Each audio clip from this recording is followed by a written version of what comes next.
When we first started out on the Boxpark adventure, we didn't really know what we were doing. Our first attempt was to create a home for new independent fashion brands. Almost the food and drink was an afterthought. After 5 years, we learned that there was a casual dining revolution and that actually the growth and independence was coming from the food and drink market.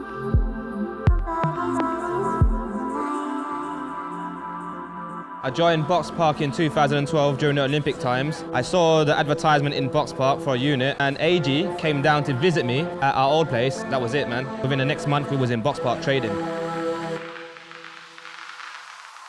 Boxpark has changed a lot in the 6 years that we've been open. I think the way that it's evolved is that we've been listening to what the customer wants. We've learned that it's about creating the right customer experience. It's evolved from becoming a retail space to becoming more of a food and drink and event space. We joined Boxpark in Croydon. With the opening in 2016, we had the opportunity to move at Boxpark Shoreditch as well after the refurbishment. So in less than 1 year, we opened already 2 shops. It's unusual where you can combine a warehouse feel with what is kind of restaurants, bars and shops.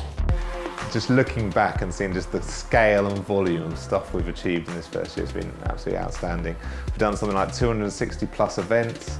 We've had things like Stormzy coming in and doing a mind-blowing homecoming show, all the way down to things like Made in Croydon Craft Fair. We've run an event there once a month now. You have the food court, which we can dismantle very, very quickly, lots of people exercising, and at the end, the food court returns to itself, the tables go back in within a very quick space of time, so it's perfect for us.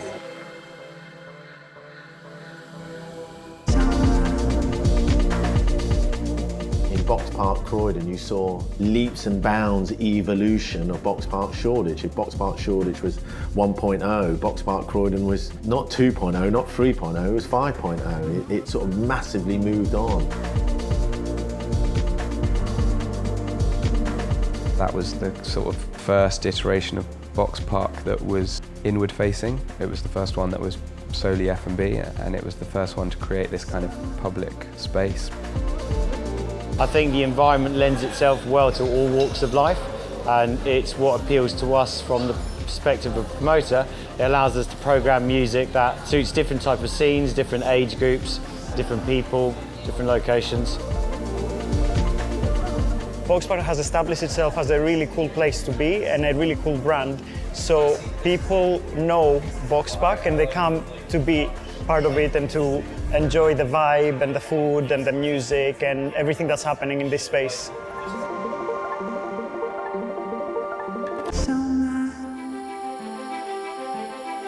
Wembley is another major evolution. It's the first scheme that we've gone to which is built right next to a major event venue in terms of Wembley Stadium and the SSE Arena, and also the London Designer Outlet. Wembley's a really good spot for Boxpark. It's an area on the up. It's a really interesting area, but most of all, it's got a lot of people. And I think that Boxpark's like a really social building. It's all about people having a great time. I think Boxpark will bring a new sort of everyday drumbeat to Wembley Park, and I think the 4,000 students that live here already, the sort of 2,000 residents who are here already, and the sort of 10,000 that are to come, I think we'll really appreciate that mixture of great food and a great vibe. Well, this is probably one of the biggest urban regeneration projects that's going on, certainly in the UK and maybe in Europe at the moment. And all the time there's new stuff happening, new buildings going up, new entrepreneurs opening new enterprises. And I think Boxpark will fit really, really well. People are already really excited about the fact that it's coming next year. I think if you look at what we have in the Wembley Park estate now, there's so many different people living, working, spending time here, all looking for something to do. I think we've got a great opportunity to work together, and there's a lot of potential here for Boxpark. Wembley has got an amazing regeneration story. It's such a big district, talking about 85 hectares, and the kind of scale of the development of Wembley Park is kind of so impressive. But what we think we can do is bring the kind of edge and the kind of street life and the urban community. When you're creating a neighbourhood like you are in Wembley, you really want to bring something that's going to be the epicentre of that. And I think that's what we've learned over the years in Croydon. We're going to take the best of what we've done there and make it even better.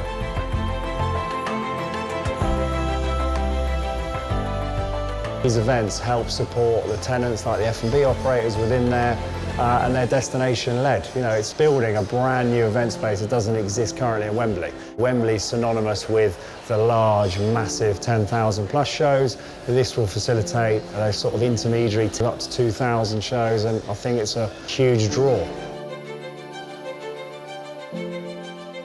Boxpark allows people that don't necessarily have a whole lot of capital or seed investment get into the restaurant scene without dropping, hundreds of thousands of pounds. Young people from any walk of life can have an idea, and if it's good, they can grow it into something magnificent. It allows for a huge dynamic brand of food and drink that targets areas that are hugely diverse. So anyone can come in and they can find something that appeals to them with any of their mates, and they can all sit down and enjoy something together. Boxpark would bring the people to you. Your brand will help as well, but you have to work hard to get your business running, but also they help you with it as well by bringing the people in, and that's one of the key things. Gives that independent man to try something new without the fear of failure. It's exciting, it's young people doing new food. Taking kind of like unloved areas but fantastic locations and turning them into thriving F&B destinations where everybody wants to be. Wembley's an iconic site. It's known throughout the world. It's effectively the home of football. I think it was an obvious choice. The core business model that Boxpark have got is that, we want to be a fantastic place to come and eat. Hopefully stay with us after you've had something to enjoy a drink, and then after that, enjoy the entertainment we've got. It's always going to be built around the phenomenon of eat, drink and play. Customers are asking already about the opening in Wembley, so hopefully we will go there. Wembley customers, man, they're going to love the new Boxpark, especially all the vegans in West London, waiting for a Cook Daily in West London, so we're ready to go.